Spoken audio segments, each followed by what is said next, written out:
Bible పరిశుద్ధ గ్రంథంలో యాకోబు రాసిన పత్రిక 2వ అధ్యాయం 21వ వచనం. యాకోబు రాసిన పత్రిక 2వ అధ్యాయం 21వ వచనం. మన పితరుడైన అబ్రహాము తన కుమారుడైన ఇస్సాకును బలిపీఠం మీద అర్పించినప్పుడు అతడు క్రియల వలన నీతిమంతుడని తీర్పు పొందలేదా అంటారు. చాలు, దేవుడి వాక్యాన్ని మనందరి వినికిల్లో దీవించునుగాక. అందరూ చెప్పండి ఆమేన్. రెండు చేతులు పైకి చెప్పండి హల్లెలూయా. గడిచిన నెలంతా ప్రభు కాపాడి మొదటి ఆదివారంలో మనందరినీ సజీవ లెక్కలో వచ్చిన స్తోత్రం చెల్లిద్దాం. స్తోత్రం స్తోత్రం స్తోత్రం స్తోత్రం. తండ్రి కుమార పరిశుద్ధాత్మ త్రియేక దేవునికి స్తోత్రం చెల్లిద్దాం. స్తోత్రం స్తోత్రం స్తోత్రం స్తోత్రం. హల్లెలూయా. ప్రియులారా, మనం చదువుకునే వాక్యంలో మన పితరుడైన అబ్రహాము తన కుమారుడైన ఇస్సాకును బలిపీఠం మీద అర్పించినప్పుడు అతడు క్రియల వలన నీతిమంతుడని తీర్పు పొందలేదా అంటారు. చూడండి, మన పితరుడైన అబ్రహాం అట తన కుమారుడైన ఇస్సాకును బలిపీఠం మీద పెట్టి అర్పించాడట. బలిపీఠం మీద పెట్టి అర్పించాడట. ఒకరోజు అబ్రహాము దగ్గరికి ప్రభు వచ్చి ఒక మాట చెప్తున్నాడు. అబ్రహాము, నువ్వు ప్రేమించే ఇస్సాకును తీసుకొని నేను చూపించే ఒక దేశంలోకి వెళ్ళి లేదా ఒక పర్వతం దగ్గరికి వెళ్ళి అక్కడ ఒక బలిపీఠమును కట్టి నీవు ప్రేమించున్న ఇస్సాకును నా కొరకు బలిగా ఇవ్వు అని ప్రభు వచ్చి అతనితో చెప్పాడట. బలిగా ఇవ్వు అంటే ఏదో గొర్రెనో కోడినో లేకపోతే ఇంకేదో కాదు, ఇస్సాకునే, నీవు ప్రేమించుతున్న నీ కుమారుణ్ణి నీవు బలిగా అర్పించాలి. చూసారా, దేవుడు ఒక్కొక్కసారి మనకు కఠినంగా అనిపిస్తుంది. తన సొంత కుమారుణ్ణి, ఎవరినండి, అబ్రహాము కుమారుణ్ణి బలిగా ఇవ్వమని తన తండ్రితోనే చెప్తున్నాడు, లేదా అబ్రహాంతోనే చెప్తున్నప్పుడు మనకు అనిపించవచ్చు, దేవుడు ఎంత కఠినుడా, ఇంతగా మన బిడ్డలు కూడా తీసుకుంటాడా దేవుడు, అమ్మో అని ఒకవేళ మనకు అనిపించవచ్చు. కానీ అక్కడ వాక్యం యొక్క అర్థం ఏంటంటే, నీవు ప్రేమించేది ఏది కూడా నీవు ప్రేమించేది మొదటిగా నువ్వు ఎవరిని ప్రేమించాలి అంటే, నీకు సంబంధించిన వస్తువులని, వాహనాలని, నీ పనులను, లేకపోతే ఈ లోక సంబంధమైన వాటిని కాదు. అబ్రహాము, నువ్వు ప్రేమించవలసింది ఏంటంటే మొదటిగా నీ దేవుడైన యెహోవాను ప్రేమించాలి. దానికి స్తోత్రం. బైబిల్లో 2 ఆజ్ఞలు ఉన్నాయి. ఒకటి, నీ దేవుడైన యెహోవాను పూర్ణ మనసుతో, పూర్ణ బలముతో, పూర్ణ ఆత్మతో ఆయన ప్రేమించాలి. రెండోదిగా నిన్ను వలె నీ పొరుగు వారిని ప్రేమించాలి. దేవుడు ఈ 2 ఆజ్ఞలు ఇచ్చాడు మనిషి. ఒకటి, దేవుని ప్రేమించాలట. రెండోది చెప్పండి, మన పొరుగు వారిని ప్రేమించాలి. దేవుని ప్రేమించేవారు దేవుడు చెప్పినట్లుగా నడుచుకుంటారు. దేవుని ప్రేమించేవారు మొదటిగా ప్రప్రథముగా ఆయన సన్నిధిలో ఉంటారు. చూడండి, ఈరోజు సన్నిధిలో లేకపోతే దేవుని మందిరంలో ఎంతోమంది దేవుని ఆరాధించే బిడ్డలు ఉన్నప్పటికీ కొద్ది మందిమే మనకు కనపడుతున్నాం. కారణం ఏంటంటే, దేవుని కంటే ఎక్కువగా ఏదో వాళ్ళకి ఉంది. దేవుని కంటే ఎక్కువగా వాళ్ళకి ఏదో ఉంది. నిద్రో, బలహీనతో, లేకపోతే నిర్లక్ష్యమో, లేకపోతే వచ్చే వారిని చూద్దాంలే అన్నట్లుగానో ఏదో ఒక సమస్య వారి అంతరంగంలో వారిని దూరి వారి ఆధ్యాత్మిక జీవితాన్ని చెరిపేసింది. దేవునికి ఇవ్వాల్సిన ప్రథమ స్థానాన్ని దేవునికి ఇవ్వకుండా మన సొంత ఇష్టానికి వాడుకునే విధంగా ఆ ఆలోచన మరుస్తూ ఉంది. అబ్రహాం జీవితంలో కూడా ఇస్సాకు పుట్టిన తర్వాత ఎన్ని సంవత్సరాలు పుట్టాడండి ఇస్సాకు? చెప్పండి, ఎన్ని సంవత్సరాలు పుట్టాడు? 100 సంవత్సరాల వయసులో ఇస్సాకు పుట్టాడు. అప్పుడు దాకా పాపం పిల్లలు లేరు. ఆయన చూసుకొని ఎంతగానో మురిసిపోతూ ఉన్నాడు. ఒకవేళ దేవుడు టెస్ట్ చేశాడేమో, అబ్రహాంకు నేనంటే ఇష్టమా, తన కుమారుడంటే ఇష్టమా? ఒక్కోసారి మన పిల్లలు అడుగుతూ ఉంటాం, నేనంటే ఇష్టమా, అమ్మ అంటే ఇష్టమా, నానంటే ఇష్టమా? మనం అంటే ఇష్టం లేదన్నాక, అరే నేను ఎంతగా నిన్ను పెంచుతుంటే నేనంటే నీకు ఇష్టం లేదా అని మనం మాట్లాడుతూ ఉంటాం మన పిల్లలతోటి. దేవుడు కూడా ఒక్కోసారి మనం టెస్ట్ చేస్తుంటాడు, నువ్వు ఎవరంటే ఇష్టం నీకు? దేవుడు ఇష్టమా, లేకపోతే ఈ లోక సంబంధమైన తాత్కాలికమైన వస్తువులు అంటే ఇష్టమా? అబ్రహాముని టెస్ట్ చేస్తున్న దేవుడు ఇప్పుడు అబ్రహాంకు నేనంటే ఇష్టమా, తన కుమారుడంటే ఇష్టమా? అబ్రహాం తన కుమారుడితో ఆడుకుంటున్నాడు. వెళ్ళాడు, ఇదిగో నీవు ప్రేమించున్న ఇస్సాకును తీసుకెళ్ళి ఒక కొండ మీద లేదా మోరియా పర్వతం మీద నాకు బలిగా అర్పించు. నిజంగా అబ్రహాం ఎంత గొప్పవాడండి. ఏకునే లేచాడట. చదవండి ఆ మాట. 22వ అధ్యాయం, ఆదికాండం 22వ అధ్యాయం. ఆదికాండం 22వ అధ్యాయంలో మనము చదువుదాము 2వ వచనం, లేకపోతే 1 నుంచి చదువుదాం. ఆ సంగతులు జరిగిన తర్వాత దేవుడు అబ్రహామును పరిశోధించెను. ఎట్లనగా, అబ్రహామా అని పిలువగా అతడు చిత్తము ప్రభు అనెను.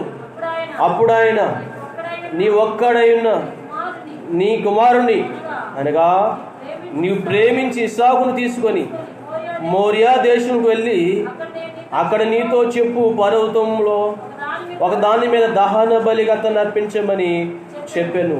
తెల్లవారునప్పుడు అబ్రహాము లేచి తన గాడిద గంత కట్టి పని వారిద్దరిని తీసుకొని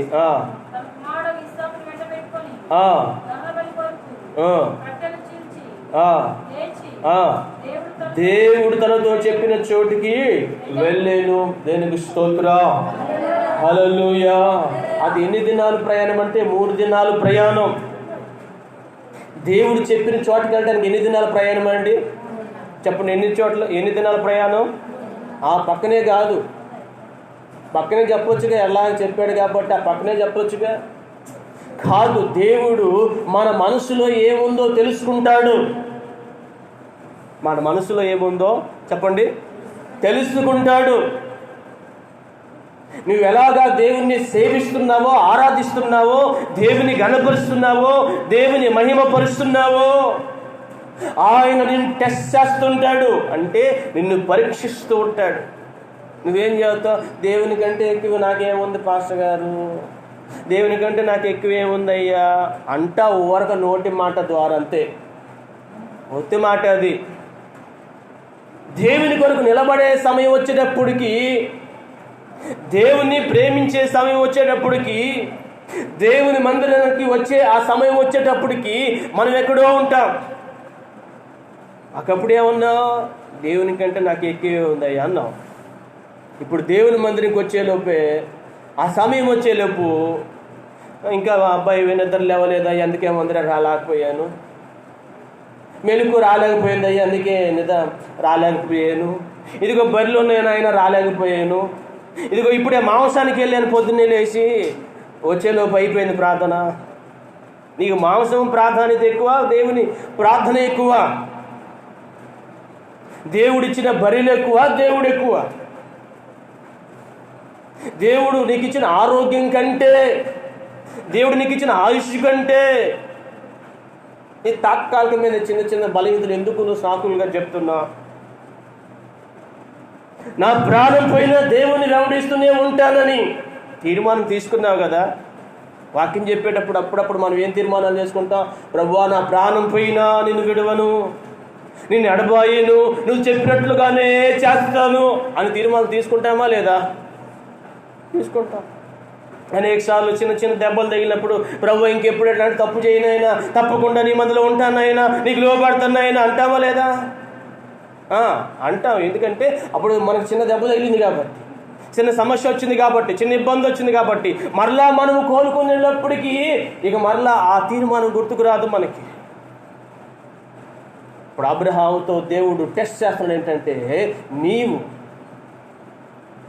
పిల్లలు పుట్టినప్పుడు నేను ఎంతగానో ప్రేమించో నాకు తెలుసు, కానీ ఇప్పుడు పుట్టిన తర్వాత నీ మనసు ఎట్లా ఉందో నేను తెలుసుకోవాలి. దీనికి స్తోత్రం. నువ్వు గత సంవత్సరాలు ఎలా ఉన్నావో నాకు తెలుసు, ఇప్పుడు ఎలా ఉన్నావో నేను తెలుసుకోవాలి నిన్ను అని దేవుడు మన ముందు ఒక టెస్ట్ పెడతాడు, పరీక్ష పెడతాడు.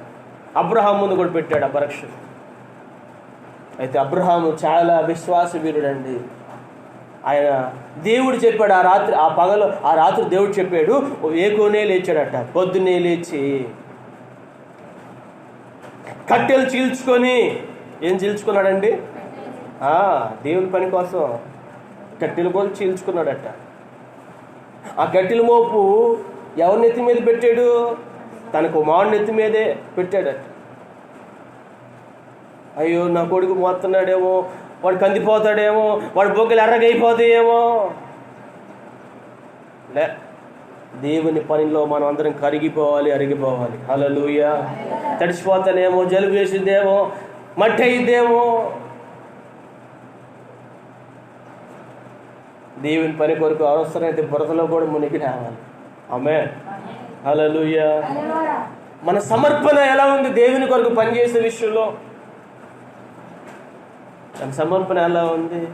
మనం ఎక్కడికో వెళ్తాం, బాగలేదు పాస్టర్ గారు అని చెబుతాం, ఎక్కడికో వెళ్తాం. ఎక్కడికి వెళ్తాం?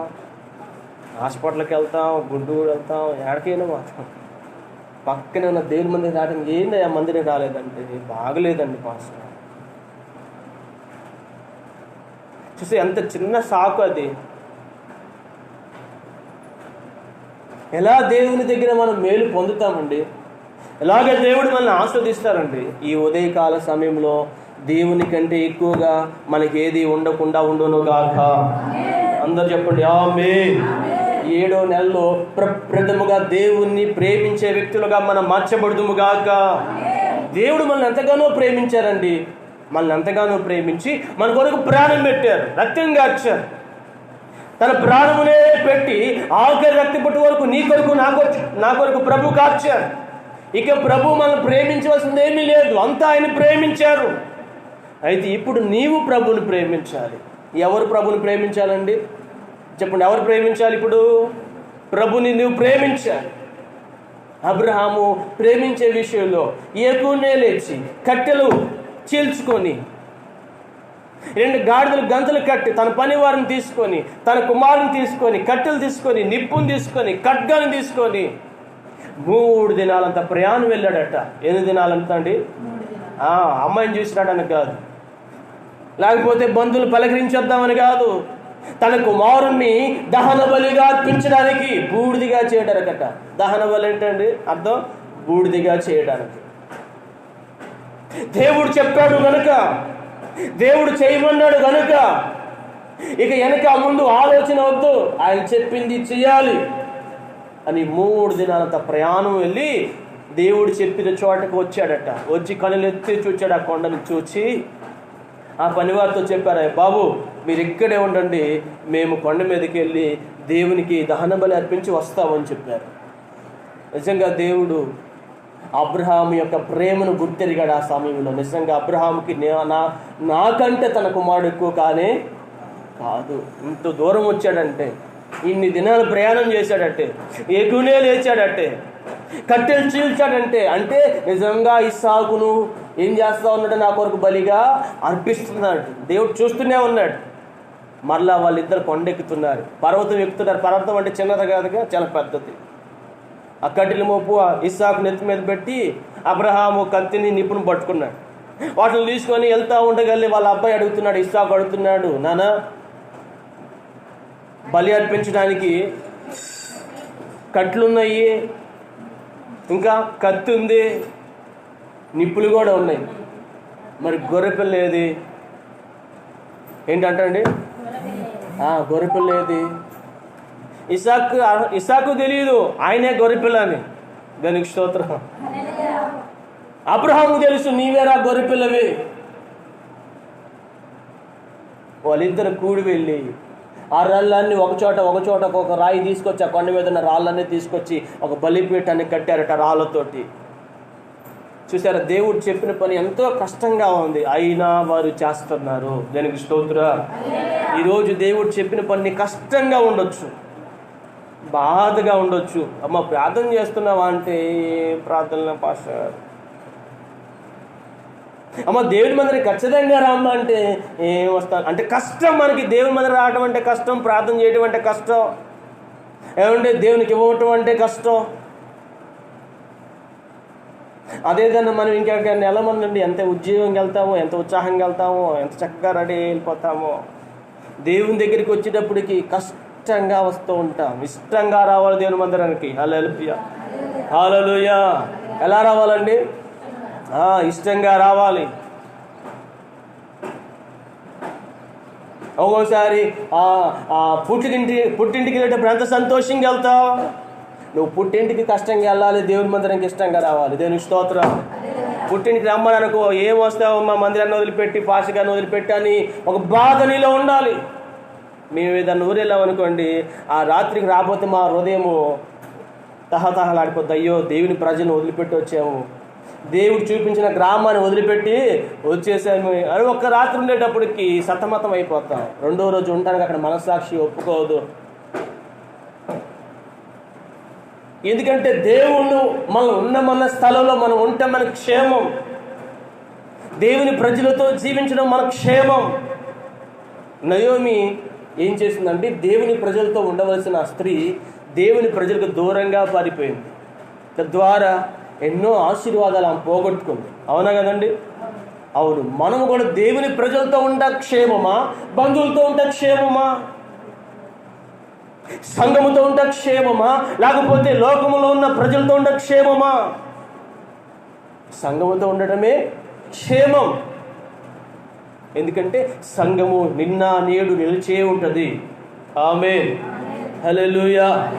మన స్నేహితులు, మన బంధువులు, మన రక్త సంబంధికులు కొద్దిసేపే మనతో ఉంటారు, కానీ సంఘము లేదా దేవుడు లేదా దైవజనులు అంతవరకు మనం వెంబడిస్తూనే ఉంటారు, మన క్షేమాన్ని కోరుకుంటుంటారు. ఎంతో కష్టంతో కూడుకున్న పని, ఏకునే లేచి కట్టెలు చీల్చుకొని ఏమండి 3 దినాలంతా ప్రయాణం చేసి అలసిపోయి అప్పటికి ఆ కొండ మళ్ళీ పైకి ఎక్కుతున్నారు. ఎన్ని సంవత్సరాల వయసులో అబ్రహాం కొండ ఎక్కుతున్నాడు తెలుసా? ఇస్సాకుకి అప్పటికి ఏముంది 14-12 సంవత్సరాల పైనే వచ్చాయి. అంటే అబ్రహాంకి అప్పుడు 115 సంవత్సరాలు అనుకోండి. అంటే 115 సంవత్సరాలు పర్వతాన్ని ఎక్కుతున్నాడు. దానికి స్తోత్రం. మనం ఒక మెట్టు ఎక్కడానికి భయపడిపోతున్నాం. ఇప్పుడు ఎక్కుదామో వద్దా? 115 సంవత్సరాల వయసులో అబ్రహాము ఏముండి ఆ పర్వతాన్ని ఎక్కిపోతున్నాడు. దేవుని కొరకు కష్టమైన పర్వతం ఎక్కవాలంటే అంత ఈజీ కాదు, కష్టమైన పని. కానీ దేవుడు చెప్పాడు కాబట్టి చేయాలి. దేవుడు చెప్పింది చేస్తున్నావా? నీ ఇష్టానుసారంగా చేస్తున్నావా? మన ఇష్టము మనల్ని ఆశీర్వాదాలకు నడిపించదు, కానీ దేవుని ఇష్టం కష్టంగా ఉన్నా కానీ మనల్ని ఆశీర్వాదకరమైన వ్యక్తులుగా మారుస్తుంది. హల్లెలూయా. చూసారా, వాళ్ళు ఇద్దరు పైకి వెళ్ళి ఒక్కొక్క రాయి తీసుకొచ్చారు. బలిపీఠం కట్టాలంటే 2 రాళ్ళతో అవ్వదు కదా, కొంచెం ఎత్తైన కట్టాలి. ఎన్నో రాళ్ళు, చిన్న చిన్న రాళ్ళన్నీ ఏరి అన్నీ కట్టారు. ఆ తర్వాత ఇస్సాకు చేతులు కాళ్ళు కట్టేసి ఆ రాళ్ళ మీద ఆ కట్టెలు తీసుకెళ్ళిన కట్టెలన్నీ పేర్చేశాడు. ఇస్సాకును కూడా దాని మీద పెట్టేసి ఇక కత్తి తీసుకొని పొడి చేస్తున్నాడు. దానికి స్తోత్రం. ఎంత గొప్ప సమర్పణ అండి, ఎంత గొప్ప సమర్పణ. బిడ్డను కాలు చేతులు కట్టేసి కత్తి తీసుకొని పొడడం అంటే ఎవరి కోసం? డబ్బు కోసం కాదు, లేకపోతే తన సుఖం కోసం కాదు. దేవుని పని, దేవుడు చెప్పింది చేయాలి కాబట్టి, దేవునికి ప్రాధాన్యత ఇవ్వాలి కాబట్టి ఆయన కోసం చేస్తున్నాను. ఆయన కోసం కత్తి తీసుకొని ఎత్తి అలా చంపబోతున్నప్పుడు ఆకాశంలో ఒక దేవదూత లేదా ప్రభు అబ్రహామా అని కేకలు వేస్తా ఉన్నాడు. దేవుడే కేకలు వేస్తున్నాడు. హల్లెలూయా. అయ్యయ్యో, నిజంగా నువ్వు చంపేటట్టున్నావు, నిజంగా నేనంటే ఎంత ప్రేమయ్యా నీకు అబ్రహాము. దేవునికి స్తోత్రం. నిజంగా అబ్రహాముకు దేవుడు అంటే ఎంత ప్రేమ. దేవుని ఇష్టం చేసే విషయంలో ఆయన ఎంతగా ముందున్నాడు చూసారా? ఈరోజు మనము దేవుని ఇష్టం చేసే విషయంలో మనం ముందున్నామా? దేవుడు చెప్పింది చెప్పినట్లుగా చేయటంలో మనం వెనకబడి ఉన్నామా? జ్ఞాపకం చేసుకోవాలి. ఎంతోమంది మారు మనసు పొంది నీటి బాప్తిసం తీసుకొని సంఘంలో చేర్చబడి ఇంకా వాళ్ళ ఇష్టాన్ని చేసే వాళ్ళు ఎంతోమంది ఉన్నారు. సంఘంలో చేర్చబడిన తర్వాత, మారు మనసు పొందిన తర్వాత, బాప్తిసం తీసుకున్న తర్వాత, సంఘంలోకి వచ్చిన తర్వాత ఇక మన ఇష్టం చచ్చిపోవాలి. దేవుని ఇష్టమే మన జీవితంలో నెరవేరాలి. హల్లెలూయా. ఎవరి ఇష్టం నెరవేరాలండి? దేవుని ఇష్టమే నెరవేరాలి. సంఘంలోకి వచ్చిన తర్వాత ఇక మన ఇష్టం నెరవేరకూడదు. ఒకరోజు సంఘంలో ఉన్న ఆదాము అవ్వలతో దేవుడు చెప్పాడు. ఏమని చెప్పారో తెలుసా? ఇదిగో, ఈ తోటలో పండ్లన్నీ మీరు తినొచ్చు, ఈ సంఘం అనే తోటలో ఫలాలన్నీ మీరు భుజించవచ్చు. ఆ తోట మధ్యలో ఒక చెట్టు ఉంది, ఆ ఫలాన్ని మీరు తింటే నిశ్చయముగా చచ్చిపోతారు అని దేవుడు చెప్పాడు అవ్వతోటి, ఆదాంతో చెప్పారు. ఇప్పుడు వారికి దేవుడు చెప్పిన మాట ఒక పక్క ఉంది, రెండోదిగా ఫలము ఒక పక్క ఉంది. ఈలోగా అపవాది ఎంటర్ అయి చెప్తున్నాడు, ఇదిగో మీరు చావనే, చెప్పండి, చావను, అది మీరు తింటే మీ కన్నులు తెరవబడతాయి, మీరు దావతులు అయిపోతారు, మీరు గొప్పలు అయిపోతారు అని అపవాది అవ్వతో చెప్పగానే వెంటనే ఆ పండుని చూసిందట. అప్పుడు దాకా అందంగా కనబడిన అప్పుడు దాకా ఆ పండు చూడాలంటే భయం వేసింది అవ్వకు. ఎప్పుడైతే అపవాది చెప్పిన మాటలు విన్నదో అప్పుడు ఆ పండ్లు ఎట్లా కనపడుతున్నాయి? చూపునకు రమ్యమైనవిగాను, మంచి ఆహారమైన పండ్లు కానీ కనపడ్డాయట. వెంటనే వెళ్ళి కొన్ని తీసుకుని తినేసింది, కొన్ని ఏమో తన భర్తకి ఇచ్చేసింది. చూసారా?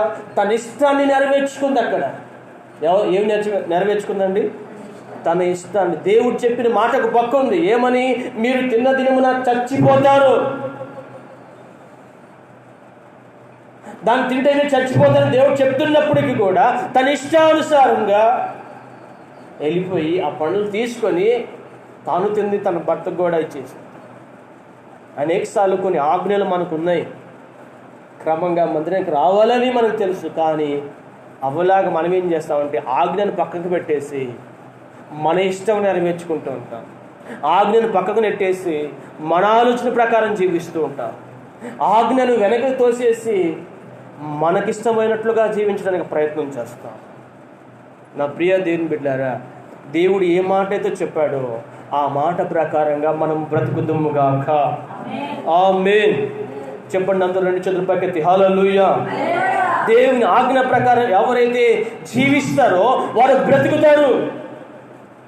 ప్రభు చెప్తున్నాడు, మీరు ఆ తోటలో పండు తిన్నారా చచ్చిపోతారు, నేను చెప్పినట్లుగా తినకుండా ఉంటారా మీరు జీవముతో ఉంటారు, బ్రతుకుతారు. మన సొంత ఇష్టం మనం చంపేస్తుంది, దేవుని ఇష్టము మనం బ్రతికిస్తుంది. ఆమేన్. దేవుని ఆజ్ఞలు మనం బ్రతికిస్తాయి, దేవుని కట్టడలు మనం బ్రతికిస్తాయి. అందుకే దావీదు భక్తుడు అంటారు, నీ వాక్యము నన్ను బ్రతికించెను. ఎవరిని బ్రతికించేది? భోజనమా? మంచి ఆహార పదార్థాలా? ఏమండి బాగా ఎనర్జీ ఫుడ్సా? చెప్పండి, ఏంటి బ్రతికించేది? దేవుని వాక్యం. నువ్వు దేవుని వాక్యాన్ని పక్కకు నెట్టేసి, దేవుని సన్నిధిని పక్కకి నెట్టేసి, దేవుని చిత్తాన్ని త్రోసివేసి ఈ లోకంలో నీ ఇష్టానుసారంగా జీవిస్తే అది నీకు క్షేమం కాదు, అది నువ్వు బ్రతకడానికి ఉపయోగపడదు. అందుకని దేవుని ఇష్టం చేయడానికి నిన్ను నీవు సమర్పించుకోవాలి. హల్లెలూయా. ఈ 7వ నెల ఈ మొదటి ఆదివారంలో నీ తీర్మానం ఏమై ఉండాలంటే, ప్రభువా నా ఇష్టం కాదు, నీ ఇష్టం నేను చేస్తానయ్యా. అది కష్టమే కావచ్చు, అది దూరమే కావచ్చు. అబ్రహాం ఎన్ని దినాలు వెళ్ళాడండి? 3 దినాలు. ఎంతో దూరం. దేవుని ఇష్టం చేయడానికి కొంత దూరమైనా వెళ్ళాలి. దేవుని ఇష్టం చేయడానికి ఏకునే లేవాలి, కట్లైనా చీల్చాల్సిందే. అబ్రహాం లేచి కట్లు కూడా చీల్చాడు. దేవుని ఇష్టం చేయడానికి త్యాగం కూడా చేయాలి. ఏం చేయాలండి? తన కుమారుణ్ణే ఇవ్వడానికి ఇష్టపడ్డాడు. త్యాగం. దేవుని ఇష్టంలో దూరం ఉంది, దేవుని ఇష్టంలో శ్రమ ఉంది. అంతే కష్టం ఉంది. దేవుని ఇష్టంలో మూడోదిగా త్యాగం కూడా ఉన్నది. ఆమేన్. ఆ 3 చేయగలిగిన ఆ శక్తి మనకు కావాలి.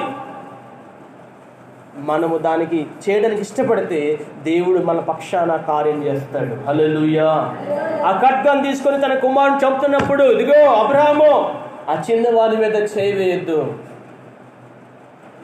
నీ ఒక్కగానొక కుమారుని నువ్వు చంపడానికి వెనుక తిరగలేదు కాబట్టి ఇందువలన నీవు నాకు భయపడు వాడవని నాకు అర్థమైంది. ఆమేన్. ఇందువలన నువ్వు నన్ను ప్రేమిస్తున్నావని నాకు తెలిసింది. ఇందువలన నీవు నా చిత్తం చేస్తావని నాకు అర్థమైంది. ఇందువలన నాకంటే నీకు ఈ లోకంలో ఏది ఎక్కువ లేదని అర్థమైంది. కాబట్టి ఆకాశ నక్షత్రాల్లాగా నేను నీ సంతానాన్ని చేస్తాను. ఆమేన్. ఇశ్రాయేలులా నీ సంతానాన్ని మారుస్తాను. ఒక్క బిడ్డను పోగొట్టుకోవడానికి ఇష్టపడ్డావు కదా, విస్తారమైన బిడ్డలు నేను నీకు ఇస్తాను. గట్టిగా చెప్పలు కొట్టండి. హల్లెలూయా. దేవుని కొరకు మనం కొన్ని పోగొట్టుకుంటే, దేవుని కొరకు కొన్ని మనం నష్టంగా చేసుకుంటే, మరి ఎక్కువైన వాటిని దేవుడు మనకి ఇస్తాడు. అర్థమవుతుందా? ఒక్కటి కూడా దేవుని కోసం పోగొట్టుకోవటం మనకి ఇష్టం లేకపోతే ఏమిటి, కొంచెం కూడా నష్టపోకపోతే ఇక దేవుని దగ్గర మనకేమొస్తాయి? ఏమీ రావు. ఒక బిడ్డనైనా పోగొట్టుకోవడానికి అబ్రహాం ఇష్టపడ్డాడు, కానీ విస్తారమైన సంతానాన్ని సంపాదించుకున్నాడు. హల్లెలూయా. ఈరోజు దేవుని కొరకు ఏమైనా పోగొట్టుకోవడానికి ఇష్టపడుతున్నావా? పోగొట్టుకుంటే ఎట్ట పాస్టర్ గారు సంపాదించుకోవడానికి వస్తున్నాను దేవుని దగ్గరికి అంటావా? దేవుని దగ్గరికి వచ్చినప్పుడు మనకు ఒకవేళ ఆరోగ్యం నష్టమైనా పర్లేదు, ఒకవేళ మన పని పోయినా పర్లేదు. ఒక చిన్న మాట చెప్తాను. ప్రపంచ దేశంలో ఒక మంచి ఒలింపిక్స్ జరుగుతూ ఉంది. అంటే బంగారు పతకాలు ఇచ్చే ఒక పెద్ద ఆట జరుగుతూ ఉంది. ఈ ఆటలో ఒక వ్యక్తి ఏమండి 500 మీటర్లు పరిగెత్తిన వ్యక్తి ఉన్నాడు. ఆ తర్వాత కొన్ని 100 మీటర్లు పరిగెత్తిన వ్యక్తి ఉన్నాడు. చివరి ఆట అది ఆదివారం రోజు పెట్టారట. ఏ రోజు పెట్టారండి? ఆదివారం పెట్టంగా అబ్బాయి అన్నాడట, ఇదిగో ఈరోజు ఖచ్చితంగా నీకు బహుమతి వచ్చేసిద్ది. మన దేశానికి గొప్ప గర్వంగా నువ్వు నిలబడబోతున్నావు. నువ్వు మంచిగా బంగారు పతకాన్ని సాధించబోతున్నావు. నీకు ఈ దేశంలో అందరూ జేజేలు కొట్టబోతున్నారు. అంతేనా కదండి? ఇప్పుడు క్రికెటర్లో ఒక క్రికెటర్ 6 కొట్టంగానే అందరూ ఎగురుతున్నారు కదండి. అవునా కదా? ఇండియా మ్యాచ్ గెలిచిందనగానే అందరూ ఏం చేస్తూ ఉన్నారు? చప్పట్లు కొడుతున్నారు, బాంబులు కూడా కాలుస్తున్నారు. కొంతమంది పిచ్చి ఎక్కువైనారు. ఓడిపోయిందనగానే టీవీలు కూడా బాగా కొట్టేస్తున్నారు. పగల కొడుతున్నారా లేదా? నేను చూసా. కొంతమంది టీవీలు కూడా పగల కొట్టేశారు. అంటే ఆట అంటే ఎంత పిచ్చి. అతని కోసం ఏదైనా చేసే వాళ్ళు ఉన్నారు. అతని బొమ్మను తల మీద చెక్కించుకునే వాళ్ళు, చేతుల మీద చెక్కించుకునే వాళ్ళు, డ్రెస్ మీద వేసుకునే వాళ్ళు. ఇటువంటి శ్రేష్టమైన ఆటలో గెలవడానికి, బంగారు పతకాన్ని సాధించడానికి దగ్గరికి వచ్చాడు ఈ అబ్బాయి. అయితే ఆ ఆటను ఏ రోజు పెట్టారు తెలుసా? ఆదివారం రోజు పెట్టారు. అతను అన్నాడు, బంగారు పతకం కంటే నా దేవుడే నాకు ముఖ్యం. దేనికి స్తోత్రం. గట్టిగా చెప్పులు కొట్టండి. హల్లెలూయా. బంగారు పతకము కంటే, ప్రపంచంలో ఉన్న ప్రజలందరూ నా వైపు చూచేదానికంటే, ఆ రోజు అబ్బాయి గెలిచాడు అనుకోండి, ప్రపంచంలో ప్రజలందరూ ఎవరి వైపు చూస్తారు? అతని వైపే చూస్తారు. ఎందుకంటే గెలిచాడు, బంగారు పతకాన్ని సాధించాడు కాబట్టి. ఆ దేశస్తులందరూ ఏం చేస్తారు? షబాష్, మా దేశంలో ఒక మంచి ఆటగాడు పుట్టాడని సన్మానం చేస్తారు. ఈ సన్మానాలు నాకొద్దు. ప్రపంచమంతా నా వైపు చూసి ఆ మనసు నాకొద్దు. బంగారు పతాకం కూడా నా దేవుణ్ణి ఇష్టం చేయటమే నాకు ముఖ్యం. హల్లెలూయా. ఆ ఆదివారం ఆ అబ్బాయి పరిగెత్తలేదట. ఎందుకంటే నా దేవుణ్ణి నేను మనస్ఫూర్తిగా ఆరాధించాను. ఆ తర్వాత అతను పరిగెత్తిన ఆదివారము ఆ ఆట పెట్టారు. అతను లేడు, వేరే వాళ్ళు పరిగెత్తారు, బంగారు పతకాన్ని తీసుకున్నారు. అయితే వచ్చే ఒలింపిక్స్లో మరలా పొందాడు. ఈసారి ఆట ఆదివారం పెట్టలేదు, మామూలు రోజు పెట్టారు. గత సంవత్సరంలోకి వచ్చిన ఆ పథకం కంటే ఈసారి ఇతను సంపాదించిన పథకము ప్రపంచంలో ఇప్పటి వరకు ఎవరు కూడా దాన్ని సాధించలేకపోయినట. దానికి స్తోత్రం. హల్లెలూయా. దేవుని కోసం నువ్వు కొన్ని నష్టపోతే, కొన్ని పోగొట్టుకుంటే శ్రేష్టమైన వాటిని సంపాదించుకుంటావు. ఆమేన్, హల్లెలూయా. చూసారా, ఇస్సాకు నష్టపోవటానికి దేవుడు అబ్రహాం ఒప్పుకున్నాడండి. ఆ తర్వాత ఇస్సాకులో నుండి దేవుడు శ్రేష్టమైన జనాంగాన్ని తీసుకొచ్చాడా లేదా? తీసుకొచ్చాడు. ప్రపంచానికి ఆశీర్వాదకరమైన జనాంగాన్ని దేవుడు తీసుకొచ్చాడు. ఈరోజు దేవుని కోసం నువ్వు నష్టపోగలుగుతున్నావు కొంచెమైనా. ఏమంటే ఆదివారం పోతే మళ్ళీ రాదు, తెలుసా మీకు? ఆదివారం పోతే మరలా వచ్చిద్దా? వచ్చే ఆదివారం దాకా మనం ఉంటాము కూడా తెలియదు. అందుకని ప్రతి ఆదివారాన్ని ఒక విలువైన రోజుగా మనం ఎంచుకోవాలి. ఆమేన్. ప్రతి ఆదివారం ఎట్లా ఎంచుకోవాలి మనం? ఒక విలువైన రోజుగా, మన దేవుని ఆరాధించే రోజుగా, స్తుతించే రోజుగా, ఘనపరిచే రోజుగా. ఆ రోజు ఈ లోకంలో ఏది కూడా నీ దేవుని నుండి నిన్ను విడతీయకూడదు. అంతగా దేవుని హత్తుకోవాలి, అంతగా దేవుని ప్రేమించాలి, అంతగా దేవుని ఆరాధించాలి, అంతగా దేవునికి నువ్వు దగ్గరైపోవాలి. అప్పుడు నిన్ను చూసిన ఆ దేవుడు సంతోషిస్తాడు. హల్లెలూయా. అనేక సార్లు మనం దేవుని ప్రేమిస్తున్నామని చెప్పుకుంటూ మనం ఎంతో బలహీనమైపోతా ఉన్నాం. నిజంగా మనం దేవుని ప్రేమించే వారిగా మార్చబడదుముగాక. అవును చెప్పండి, ఆమేన్. అబ్రహాములా మనము కొంత నష్టపోయాడండి. అబ్రహాం నష్టపోవడానికి ఇష్టపడ్డాడు, అంతే. నష్టపోవడానికి ఇష్టపడ్డాడు, కానీ దేవుడు నష్టపోనివ్వాల. నువ్వు నష్టపడటానికి ఇష్టపడితే పర్లేదు, ఆయన నిన్ను నష్టపోనివ్వడు, నిన్ను ఏడవనివ్వడు, నిన్ను కన్నీళ్ళు కారనివ్వడు, నీ కుటుంబాన్ని కడతాడు ఆయన. అయితే మొదట నువ్వు దేవుని ప్రేమించు, మొదటగా దేవుని ఆరాధించు. మీకు తెలుసు, అనేకసార్లు చెప్పాను ఈ మాట. సీమోను పేతురుతో ప్రభు అడిగాడు, సీమోను, వీరందరికంటే ఎక్కువగా నువ్వు నన్ను ప్రేమిస్తున్నావా అంటే, అవును ప్రభు, నేను నిన్ను ప్రేమిస్తున్నాను. వీళ్ళందరికంటే ఎక్కువగా ప్రేమిస్తున్నాను. అవునయ్యా, నిన్నే ప్రేమిస్తున్నాను. అయితే నా గొర్రెలను కాయి, నా గొర్రె పిల్లలను మేపు. చూసారా, తను ప్రేమించే వారికి దేవుడు ఒక పని అప్పగిస్తాడు. తను ప్రేమించే వారికి దేవుడు ఏం చేస్తాడంటే, దేవుడు మనకి పని అప్పగిస్తాడు. దేవుని పని మనం చేయాలి, ప్రార్థన చేయాలి, దేవుని స్తుతించాలి, ఆరాధించాలి, ప్రజల్ని దేవుని మందికి పురికొల్పుకొని తీసుకురావాలి. వాళ్ళు వచ్చారు రాలేదు నాకు సంబంధం లేదండి, అట్లా కాదు. ఏమ్మా, దేవుని మంది రాకపోతే ఎలాగని ఒకరినొకరు పురికొల్పుకొని దేవుని మందికి తీసుకొని రావాలి. ఎవరి కుటుంబంలో అయినా అలజడి రేగితే వెళ్ళి వాళ్ళ కొరకు ప్రార్థన చేసే వ్యక్తిగా మారాలి. ఎవరైనా గాయపరచబడితే ఆ వ్యక్తి దగ్గరికి వెళ్ళి ఓదార్చే వ్యక్తిగా మారాలి. ఎవరైనా ఆత్మీయ జీవితం వెనకబడితే వాళ్ళ దగ్గరికి వెళ్ళి వాళ్ళు చేయి పట్టుకొని, ఇదిగో మందిరికి వెనకబడితే ఎలాగమ్మా, నువ్వు రావాలని చెప్పి వాళ్ళని నడిపించే వ్యక్తిగా, నువ్వు దేవుని ప్రేమించే వ్యక్తివైతే, సంఘాన్ని ప్రేమించే వ్యక్తివైతే నిశ్చయంగా ఈ పనులన్నీ చేయాలి. హల్లెలూయా. నీకు దేవుని పట్ల ప్రేమ లేకపోతే నువ్వు వస్తావు, రాకపోతే రావు. నువ్వు దేవుని ప్రేమించే వ్యక్తివైతే నువ్వు వస్తావు, ఇతరులను కూడా తీసుకొని వస్తావు. హల్లెలూయా. ప్రభు అన్నాడు సీమోను పేతురుతో, ఇదిగో నువ్వు నన్ను ప్రేమించే వ్యక్తివైతే నా గొర్రె పిల్లలు కాయాలి, నా గొర్రె పిల్లల్ని మేపాలి, వాటిని కాపలా కాయాలి, వాటిని నడిపించే ఒక బాధ్యత దేవుడు నీకు ఇస్తున్నాడు. ఈ 7వ నెలలో మనందరం కూడా పరిపూర్ణమైన ప్రేమతో దేవుణ్ణి ప్రేమించేవారిగా మార్చబడదుముగాక. అందరూ చెప్పండి ఆమేన్. అందరూ కూడా తల వంచండి, కళ్ళు మూయండి, ఒక చిన్న ప్రార్థన చేసుకుందాం, తీర్మానం తీసుకుందాం. ఇదిగో యేసుక్రీస్తు ప్రభు మనల్ని ఎంతగానో ప్రేమించాడు, మన కొరకు ఎంతగానో ప్రాణం పెట్టాడు. ఆయన మన కొరకు రక్తము కార్చాడు. ఇదిగో ప్రభు అంటున్నాడు, నేను ఎంతగానో ప్రేమించాను. తను ప్రేమించిన వారిని ఆయన అంతవరకు ప్రేమించిన దేవుని వాక్యంలో రాయబడింది. దేవుడు నిన్ను ఎంతవరకు ప్రేమిస్తాడంటే అంతవరకు ప్రేమిస్తూనే ఉంటాడు. ఆయన ప్రేమ మధ్యలో చల్లారిపోయేది కాదు. ఆయన ప్రేమ మధ్యలో విడిచిపెట్టిపోయేది కాదు. ఆయన ప్రేమ అంతవరకు ఉంటుంది, శాశ్వత కాలం వరకు ఉంటుంది. ఆయన విడువడు, ఎడబాయుడు. అనేకసార్లు మనమే దేవుని ప్రేమించే విషయంలో వెనకబడి ఉన్నాము.